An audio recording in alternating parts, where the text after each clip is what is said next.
Have you ever walked away from a conversation feeling like a piece of your life force had just been drained? There was no argument, no harsh words. On the surface, everything seemed normal, even friendly.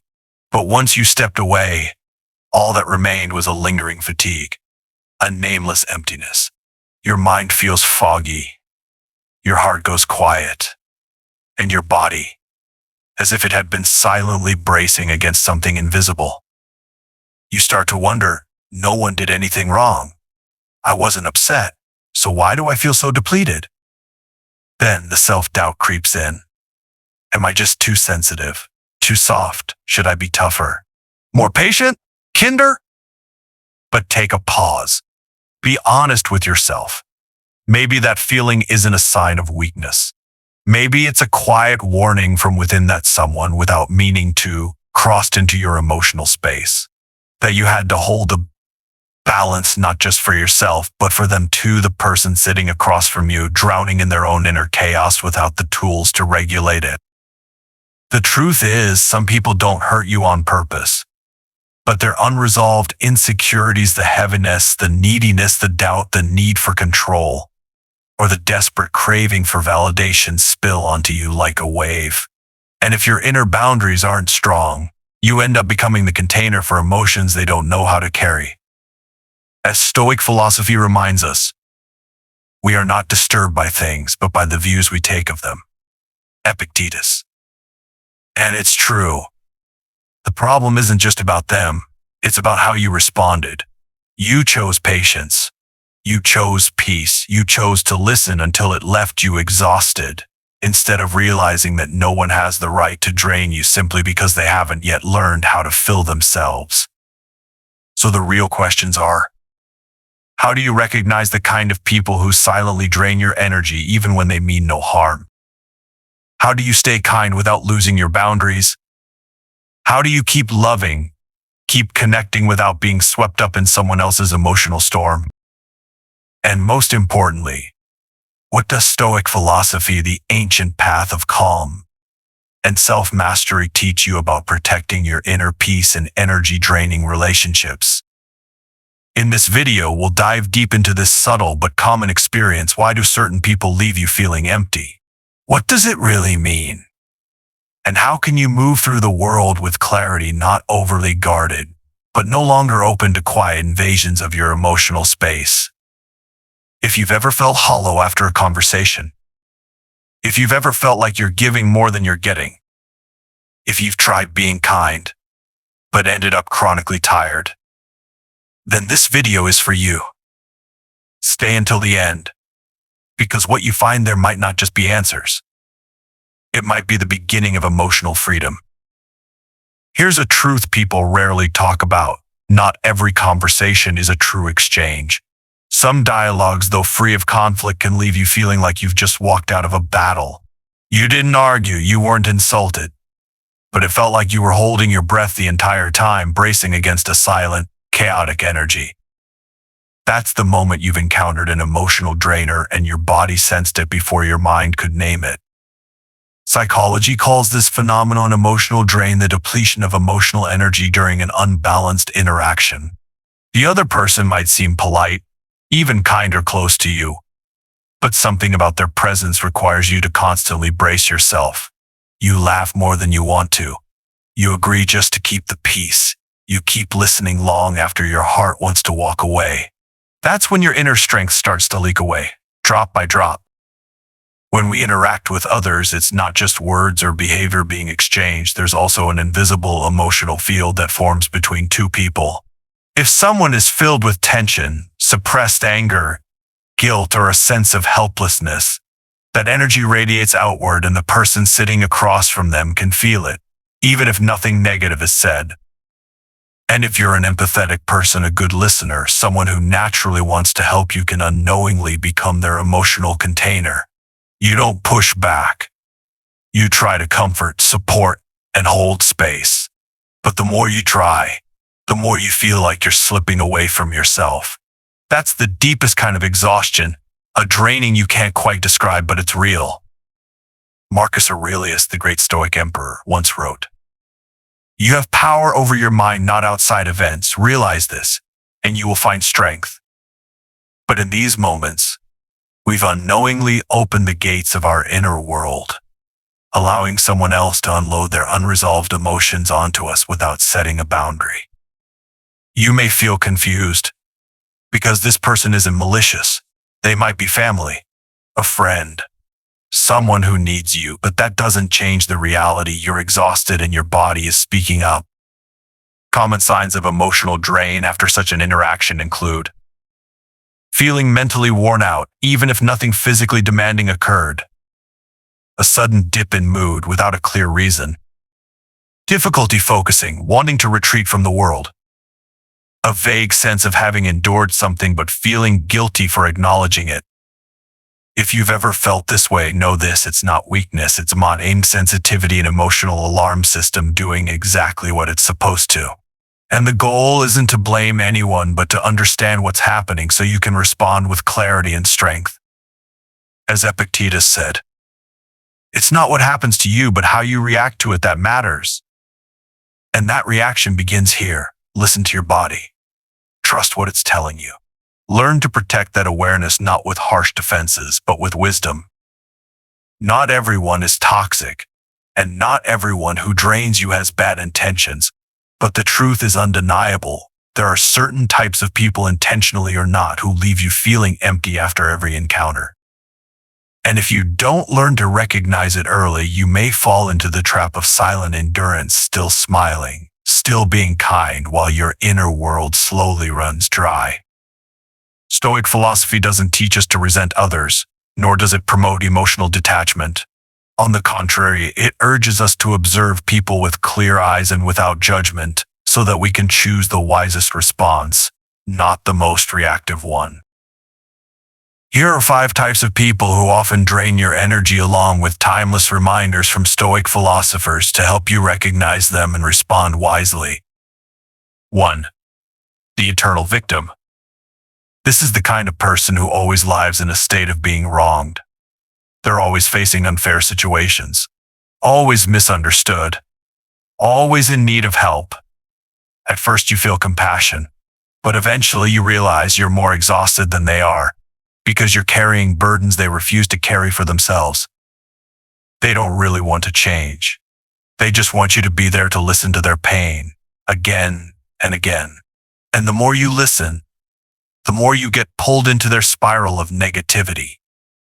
Stoicism reminds us, the wise person does not avoid the pain of others, but neither do they lose themselves in it.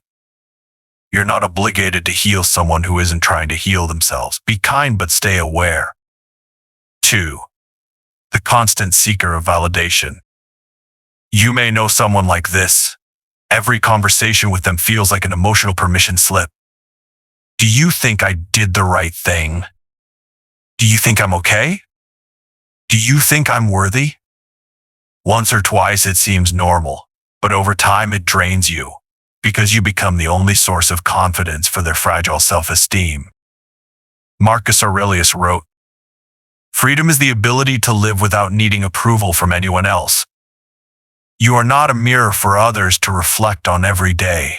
They must learn to build their confidence from within, not deplete you to feel complete." 3. The guilt tripper. They never openly blame you, but they subtly make you feel like you're wrong if you're not always there for them. They speak sweetly, their eyes pleading, making you feel like the bad person if you don't listen, don't help, or don't do what they wish. They don't threaten you, they make you threaten yourself with guilt. Seneca once said, "Helping others should come from reason, not from pressure." If your kindness leaves you feeling burdened instead of at peace, you may not be helping, you may be getting emotionally manipulated. 4. The boundary crosser. They ask too many personal questions. They probe too deeply. They try to analyze you as if you don't understand yourself. Why would you choose that? Do you really think that's right? You should do this, stop doing that. They cross the line between listening and intruding, and you leave the conversation feeling like you've just gone through a psychological interrogation, not hurt, but utterly drained. Epictetus advised, Guard your inner fortress. No one should enter unless invited. You don't have to throw open the gates of your mind to everyone. Healthy privacy is your right, not selfishness. 5. The light dimmer. No matter what good thing you share, they always find a way to darken it. You share a dream, they warn you about the risks. You celebrate a win, they say you just got lucky. You speak of hope, they hit you with cold reality. They may sound like realists, but what's really happening is this: they can't stand when someone sees life more brightly than they do, so they pull you down to feel safe. Stoicism teaches, it's not the world that makes us pessimistic, but the eyes we choose to see it with. You have every right to protect your light, and you don't need permission to believe in good things. Once you recognize these patterns, you don't need to confront anyone or cut them off dramatically. You simply need one thing: awareness, the ability to notice when you're in the presence of draining energy. And like any wise Stoic, you respond not with fear or resentment, but with clarity, strength, and soft yet steady boundaries. As Marcus Aurelius wrote, your mind, if you keep it clear, cannot be harmed unless you allow it. The irony is, the people who drain you the most are often the ones you care about the most. Family, old friends, people who've walked through many seasons of life with you. They don't insult you. They don't do anything obviously wrong. And that's what makes the exhaustion so difficult to name. You begin to doubt yourself. Am I too sensitive? Am I selfish for wanting distance from someone I care about? Am I lacking in kindness? The answer is no, you're not wrong. You're simply unaware of what's really going on. Psychologists call this a covert drain, when emotional depletion doesn't come from what's said, but from the repetitive patterns in the relationship. When you're always the one to compromise, to listen, to keep the peace, then, even without conflict, your energy is quietly slipping away. And the deeper reason you haven't noticed, it's the false beliefs that society and your past have planted within you. False belief 1. To be kind means to endure. We grow up absorbing a distorted version of morality, that if you're a good person, you must always be patient, always present, always willing to listen, even if it exhausts you. And if you choose to step away, people might call you selfish. If you say, I'm tired, they may question your love or compassion. But Stoic philosophy teaches the opposite. Stoicism reminds us that kindness is not the same as self-sacrifice. As Seneca once said, the wise help when they can, but never at the cost of their own peace. You have the right to say no. You have the right to be silent. You have the right to take a step back, not because you're unkind, but because you need space to recover. That isn't selfish, that's self-awareness. And it's what allows you to continue showing up with genuine kindness sustainably and without burning out. 2. False belief 2. If no one did anything wrong, I shouldn't feel drained. This is one of the most dangerous traps. We dismiss our own emotions simply because the other person seems to be acting politely or respectfully. But energy speaks louder than words, and emotions don't need a logical reason to exist. If you're tired, that feeling is valid. If you're emotionally depleted, that's your truth, no matter how right the other person behaves. You don't need someone to harm you for your body and your heart to sense discomfort. As Epictetus taught, let go of what you can't control. But what happens inside your soul, that's your domain. Guard it well. Your emotions are part of your territory. And when they speak, you owe it to yourself to listen without needing permission from logic or social norms. 3. We've been conditioned to keep the peace even if it costs us our inner truth. From an early age, many of us were taught to avoid saying anything that might upset others. Don't speak up if it might cause tension. Don't say no if it might disappoint someone. Don't walk away from a relationship unless there's a dramatic reason to justify it. But Stoicism teaches something radically different. Your greatest responsibility is not to maintain external peace, it's to remain aligned with your internal truth. As Marcus Aurelius wrote, harmony doesn't come from everyone being pleased. It comes from clarity when people are honest enough not to harm each other. To reach that kind of harmony, you need to step back, reflect, and be willing to say, I don't want to drain myself anymore just to keep a relationship that quietly wears me down. Many of us struggle to recognize emotionally draining people, not because they're skilled at hiding it, but because we've been trained for too long to ignore our own inner signals. Your exhaustion is real. The urge to pull away is real. And more than anyone else, you have the right to choose interactions that bring you back to your authentic self, not force you to keep performing endless kindness out of obligation. Stoic philosophy teaches us to separate clearly between what we can control and what we cannot. You cannot change others, but you can choose not to let them exhaust you in the process.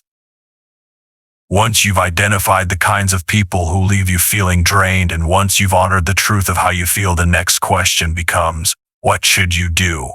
Should you cut them off? Confront them? Stay quiet and keep enduring it? Stoic philosophy doesn't suggest swinging between extremes. It's not about cold detachment or self-sacrificing silence. Instead, it offers a third path. Respond with wisdom and emotional sovereignty. You don't need to become hard to protect yourself. You simply need to stay grounded and set boundaries that are gentle but firm. The Stoics called this emotional freedom, a quiet strength that begins from within and radiates outward with calm authority. Below are Stoic-inspired responses you can start applying today in energy-draining relationships. 1. Recognize without judgment. The first step is simple observation, not immediate reaction. When someone leaves you feeling exhausted, resist the urge to get angry or cast blame. Just acknowledge the truth. After being around this person, I feel emotionally drained. There's no need to analyze who's right or wrong. No need to label anyone as good or bad. Just be aware of the energy you're experiencing. As Epictetus said, nothing is inherently good or bad, only our perception makes it so. When you observe without judgment, you reclaim your power. You stop reacting from emotion and start responding from clarity. 2. Set boundaries with calm and grace. You don't have to say, you're draining me. That kind of statement can hurt. But you can say, I'm feeling a little overwhelmed today. I need some quiet time. That sounds important. I'll be able to really listen once I've recharged. Boundaries aren't about pushing people away. They're declarations of self-worth and affirmation that your energy deserves respect, too. The Stoics never advocated for withdrawal from life, but for not being ruled by it. The Stoic doesn't avoid the world, but chooses not to be controlled by it. Boundaries are the space where you can live in the world while still remaining rooted in who you are. 3. Don't react emotionally, respond with intention. When someone tries to pull you into a heavy conversation with negative energy, pause. Breathe. Then respond, not from emotion, but from intention. You don't need to push back to prove your strength. True strength is knowing when to speak and when silence serves you better. As Marcus Aurelius said, you don't have to react to everything. Not because you're weak, but because you choose not to waste your strength. A gentle smile. A promise to revisit the topic later. A pause. These aren't avoidance tactics, they're energy-saving decisions, protecting what truly matters. 4. Always ask, does this belong to me? This is one of the most essential Stoic questions. When someone makes you feel guilty, anxious, or emotionally off balance, ask yourself, is this truly mine? Or am I carrying something that belongs to them? If it's not yours, let it go. Gently, without anger, without clinging. Stoicism teaches not everything we encounter is meant to be kept. Your inner world is like a sacred temple. Keep it peaceful, keep it bright, keep only what deserves to remain there. You don't need to become hard or defensive to protect yourself. You simply need to become clear-minded enough not to be drained by what was never yours to carry. Remember, you can say no with kindness. You can hold boundaries without withholding love. You can step back without hurting anyone's feelings. Because true peace never comes at the cost of your emotional well-being. After an interaction that leaves you feeling empty, what you need isn't just rest, it's an intentional act to reclaim your energy. Just as the earth needs time to dry and heal after a heavy storm, your inner world needs time and care after emotionally draining exchanges. Take time to sort through what you absorbed, soothe your mind, rebuild your center, because your peace is worth protecting and your energy is worth reclaiming.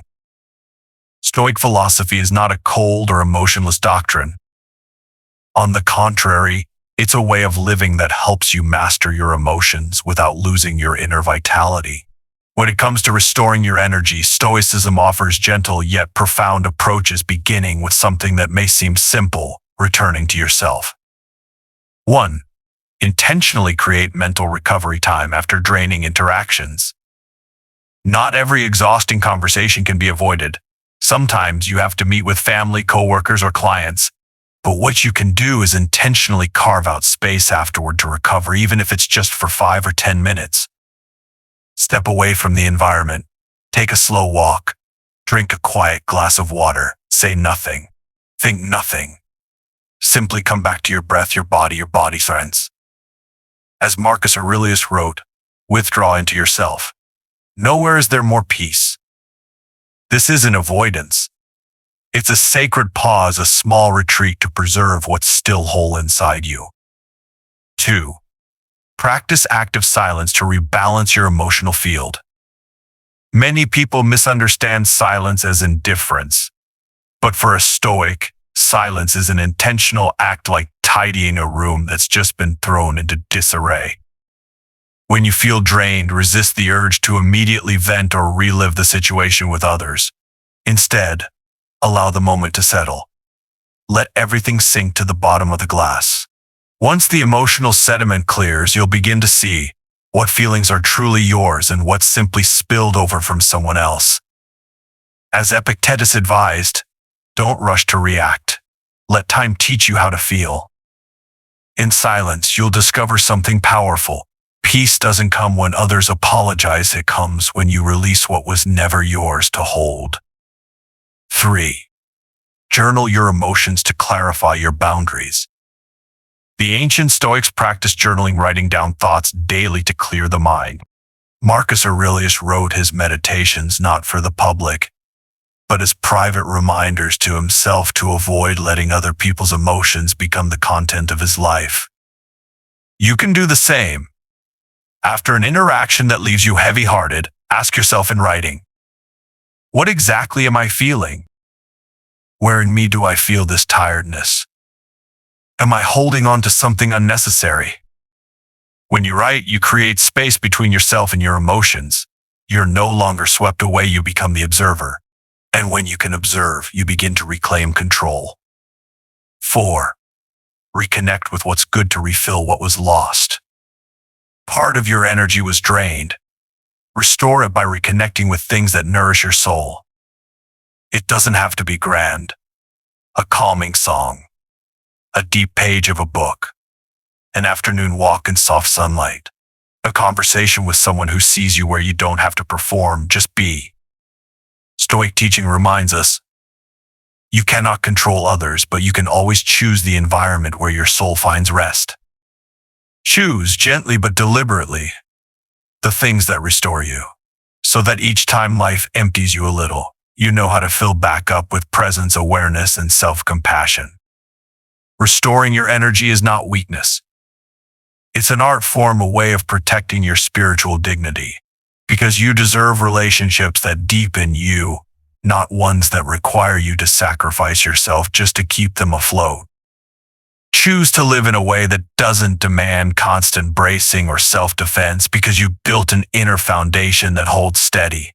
And that kind of resilience begins every time you remember to do one powerful thing: return to yourself.